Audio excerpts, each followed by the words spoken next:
Yang seperti apa sih takwa ini? Jawabannya ada di ayat ketiga dari surat Al-Baqarah. Alladzina yu'minuna bil ghaib wa yuqimunas sholata wa mimma razaqnahum yunfikun. Jadi mereka ya yang beriman kepada yang gaib dan senantiasa menegakkan sholat dan senang menginfakkan hartanya. Dan inilah yang disebut sebagai orang yang bertakwa.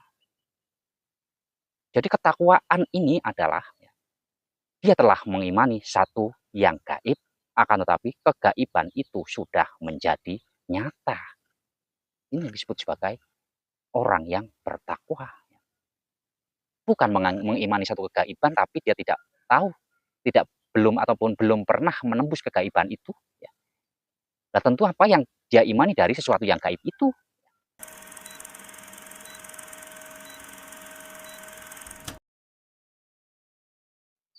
Assalamualaikum warahmatullahi wabarakatuh. Innal hamdalillah nahmaduhu wa nasta'inuhu wa nastaghfiruh. Wa na'udzubillahi min syururi anfusina wa min sayyiati a'malina may yahdihillahu fala mudhillalah wa may yudlil fala hadiyalah. Marilah kita puja dan kita puji Allah Subhanahu wa taala dengan segala tindakan, perbuatan, dengan cara apa? Dengan cara menetapkan kehidupannya Allah semata. Dan ya, ketika kita menetapkan kehidupan Allah semata, kita akan terhindar dari yang namanya sekutu. Salawat serta salam pun ya kita curahkan ya, kepada junjungan Nabi besar Muhammad Sallallahu Alaihi Wasallam. Walau secara jasmaniah terlihat kita telah memuja dan memuji Rasulullah Muhammad Sallallahu Alaihi Wasallam, akan tetapi hati ataupun keruhaniahannya ya harus bisa tertuju kepada Muhammad yang batin ataupun Muhammad ruhaniahnya yang sama dengan segala yang ada di semesta ini. Termasuk di dalam diri kita ya ada yang bernama Nur Muhammad. Itulah yang wajib kita sholawati sehingga dari sini kita akan bisa mengenal Allah. Baik, mengimani gaibnya Allah ya. Kita harus mempercayai ya, beriman kepada Allah yang gaib. Hal ini mesti kita bisa kaji lebih dalam agar ya, kegaiban itu bisa terungkap sehingga akan ya, menemukan satu ending takwa. Iman kepada yang gaib bukan semata kita hanya beriman ya, bukan semata kita hanya percaya kepada kegaibannya Allah, bukan kita hanya percaya kepada Allah yang tidak bisa dilihat, akan tetapi ya, kegaiban ini harus bisa dibuktikan sehingga keimanan kepada yang gaib ini sudah menjadi hak, sudah menjadi nyata. Saya berikan contoh demikian. Saya tidak kenal dengan bapaknya saudara. Di sini saudara memberikan informasi kepada saya bahwa bapaknya saudara namanya si A, cirinya ya orangnya tinggi, rambutnya putih, kulitnya agak gelap misalnya. Dari situ saya timbul satu keimanan, percaya. Karena saudara memberikan satu informasi kepada saya. Saya percaya dari situ. Akan tetapi, bapaknya saudara bagi saya, ini adalah sesuatu yang gaib. Ya. Karena apa? Saya belum bertemu, belum pernah melihatnya. Ya. Artinya, ya, saya percaya saya ada iman, mempercayai sesuatu yang gaib. Mempercayai bapaknya saudara. Ya.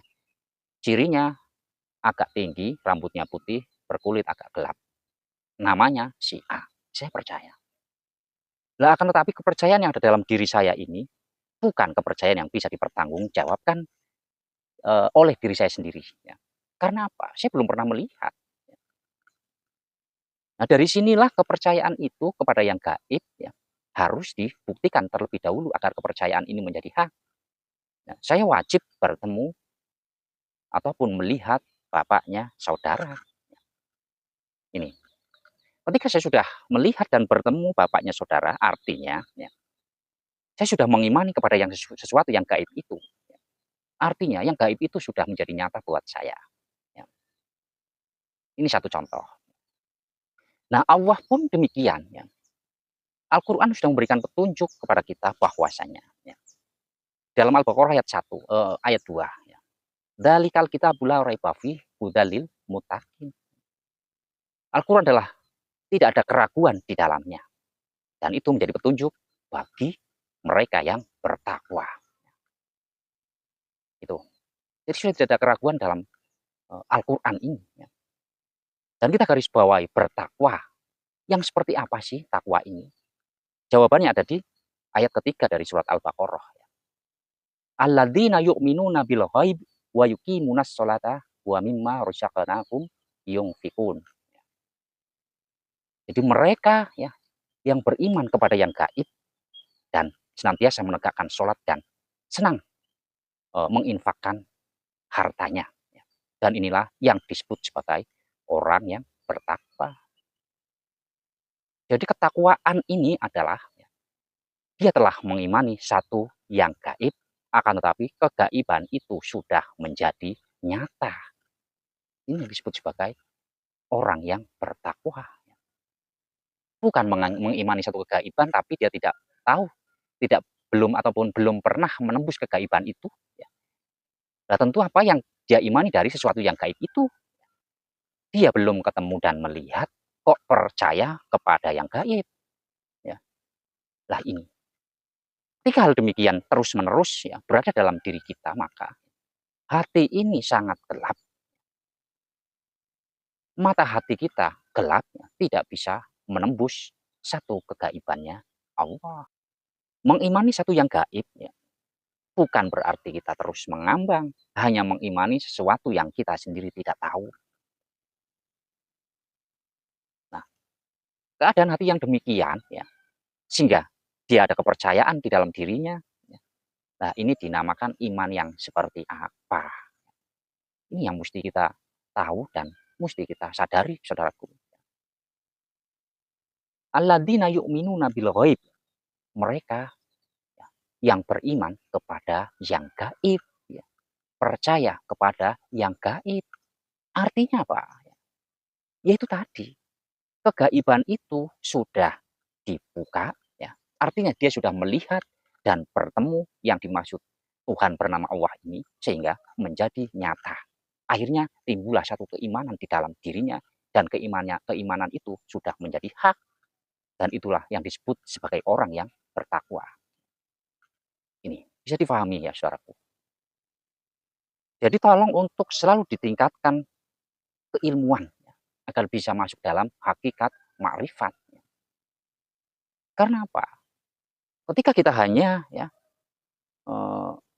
berhenti pada ilmu syariatnya saja, ya, syariat ini sudah bagus. Ya. Hanya perlu ditingkatkan kepada hakikat makrifat agar ya, kita mengenali kegaibannya Allah. Sehingga keimanan kepada yang gaib ini sudah hak. Ya iman kepada yang gaib. Dan kegaiban itu sudah terbuka. Sudah menjadi nyata. Ini. Jangan terus-menerus kita berhenti pada kegaiban yang kita sendiri tidak tahu. Dan hal ini tentu akan selalu menjebak kita. Hal ini tentu akan membelenggu kita di dalam kubangan nafsu. Ini. Bagaimana kita akan kenal Allah? Sementara kegaibannya Allah, iman kepada yang gaib, kita hanya mengimani kegaiban, tapi kegaiban itu tidak bisa dibuktikan. Dan kita mengimani sesuatu kepada kita sendiri tidak tahu, kita sendiri tidak mengenalnya, ya, iman macam apa seperti ini. Ya. Tingkatkan dan terus tingkatkan agar kegaiban Allah ini bisa menjadi nyata. Ya. Itu yang dimaksud dalam surat Al-Baqarah ayat 2 dan 3. Demikian saudaraku ya, semoga bermanfaat sedikit tapi bermakna lebih dalam. Mohon maaf dan terima kasih. Wassalamualaikum warahmatullahi wabarakatuh.